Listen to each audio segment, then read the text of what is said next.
This channel does not promote any violent, harmful, or illegal activities. All content provided by this channel is meant for an educational purpose only.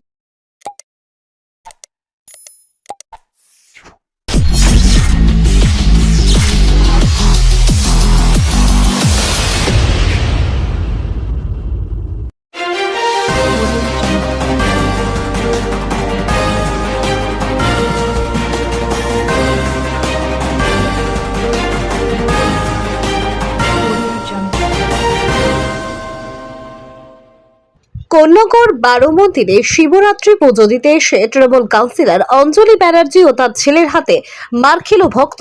কাউন্সিলরের ছেলের ঘাড় ধাক্কা খেলেন এক ভক্ত। এক মহিলার সঙ্গেও খারাপ আচরণের অভিযোগ তৃণমূল কাউন্সিলর ও তার ছেলের বিরুদ্ধে। মন্দিরে গাঁজা খাবার চাঁদা তোলা হচ্ছিল, সেটা দেখেই ধাক্কা দিয়ে বের করে দিয়েছি দাবি কাউন্সিলরের ছেলে। কোন্নগর বারো মন্দিরে শিবরাত্রির পুজো দিতে ভিড় হয়, অনেকেই লাইন দিয়ে পুজো দিচ্ছিলেন। সেখানেই রিস্টার এক যুবতী সোহিনী ভট্টাচার্য পুজো দিতে যান। লাইনে দাঁড়ানোকে কেন্দ্র করে কোন্নগর পুরসভা ৬ নম্বর ওয়ার্ডের তৃণমূল কাউন্সিলর অঞ্জলি বন্দ্যোপাধ্যায়ের সঙ্গে ওই যুবতীর বচসা শুরু হয়। তৃণমূল কাউন্সিলর যুবতীর পরিচয় জানতে চেয়ে তাকে চেনে কিনা জানতে চান। যুবতী কাউন্সিলরকে চিনতে পারেননি, এতে সম্ভবত রেগে যান কাউন্সিলর। ওয়ার্ডের ছেলেদের ডেকে আনেন। তার ছেলে শ্রীকান্ত বন্দ্যোপাধ্যায় এসে সেই বচসায় জড়িয়ে পড়েন। যুবতীকে হেনস্থা হতে দেখে সেখানে উপস্থিত কোন্নগরের যুবক শান্তনুনাথ প্রতিবাদ করেন। কাউন্সিলরের ছেলে তাকে মারমুখী হয়ে গলা ধাক্কা দিয়ে সেখান থেকে বের করে দেন। সেই ঘটনা মোবাইল বন্দী করেছিলেন যুবতী। তার মোবাইল ছিনিয়ে নেওয়ার চেষ্টা করেন কাউন্সিলর। সম্পূর্ণ বিষয় প্রসঙ্গে কাউন্সিলর অঞ্জলি ব্যানার্জি মহিলা অভিযোগের কথা অস্বীকার করে বলেন, আমি গতকাল শিব মন্দিরে গিয়ে দেখতে পাই যে কিছু ছেলে মেয়ে নেশা যাবতীয় দ্রব্য সেবন করছেন এবং চাঁদা তোলার জন্য মানুষদের কাছে দাবি করছে। এই সমস্ত জিনিস বন্ধ করতে বললে তারা আমার ওপর গালিগালাজ করতে থাকে। তারপর আমি আমার ছেলে এবং দলের কর্মীদের ওই স্থানে ডাকি। কালকে বারো মন্দির গেছিলাম আমি, আমার বন্ধু, তার বাবা মা পুজো দেওয়ার জন্য। তো আমরা ওখানে মাঝে মধ্যে যাই পুজো দিতে। তো আমরা যখন ঢুকি তখন কাউন্সিলরের সঙ্গে ওদের কিছু একটা ঝামেলা চলছিল। আমি শিবরাত্রির পুজো ছিল, আমার বারো মন্দিরে একটা মানত আছে, তো আমি যাই ওখানে পুজো করতে প্রতি সোমবার, এবং কালকেও গেছিলাম। তো ওখানে ঝামেলা চলছিল, তো আমরা জানি না, আমরা ভেতরে ঢুকে যাই, পুজো করে বেরোই এবং ওখানে দাঁড়িয়ে প্রণাম করছিলাম। তো হঠাৎ করে ওনাদের ঝামেলা হতে হতে যে প্রণাম করছিলাম ওনার সঙ্গে আমার একটা ধাক্কা লাগে, এবং সেখান থেকে উনি হঠাৎ করে এসে আমাকে চার্জ করতে থাকেন। ফোর্ট রিক্সা থেকে কেন এসেছি সেখানে পুজো দিতে, অকথ্য গালাগাল করে। আমি খালি ওনাকে একটাই প্রশ্ন করি যে আপনি আমার সঙ্গে এরকম বাজে ব্যবহার করছেন কেন, আমি তো পুজো দিতে এসেছি। উনি শোনেন না, উনি ওখানে কন্টিনিউ বাজে ব্যবহার করতে থাকেন। আমার বাবা মাকে তুলে বাজে কথা বলেন। ওখানের যে দর্শনার্থীরা আমার সঙ্গে ভেতরে পুজো দিচ্ছিল তারা এসে ওনাকে আটকায় যে ওনারা তো পুজো দিচ্ছেন, আপনি কেন ওনার সঙ্গে বাজে ব্যবহার করছেন।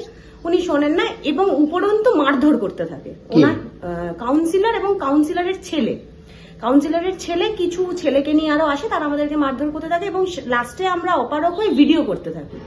আমি ভিডিও আপনাকে পাঠাবো, সেই ভিডিওতেও আপনি দেখতে পাবেন ওরা কন্টিনিউ আমাদেরকে মারছে এবং লাস্টে এত বাজে ব্যবহার করে কাউন্সিলরের ছেলে। উনি ভুলেই যান যে আমি একজন মহিলা, এবং উনি এবং ওনার একটা ছেলে মিলে ফোন টানাটানি নিয়ে এরকম অসভ্য আচরণ করেন আমার সঙ্গে যে ফাইনালি ওখানের কিছু দর্শনার্থী আর কমিটির ছেলে মিলে আমাকে ওখান থেকে রেস্কিউ করে, এবং আমার বন্ধুর যে ফোনটা ছিল সেই ফোনটা ওরা বাজেয়াপ্ত করে, কেড়ে নেয়। বলে কেড়ে নেবো, বেশ করবো, তোরা যা করবি করে নে, তোরা কিছু করতে পারবি। আপনি তো একজন মহিলা, পুজো দিতে গিয়ে এরকম একটা হেনস্থার শিকার, এর কি ভয় লাগছে এখন আপনার? অবশ্যই ভয় লাগছে। আমি বুঝতে পারছি না আমি কোথায় থাকছি।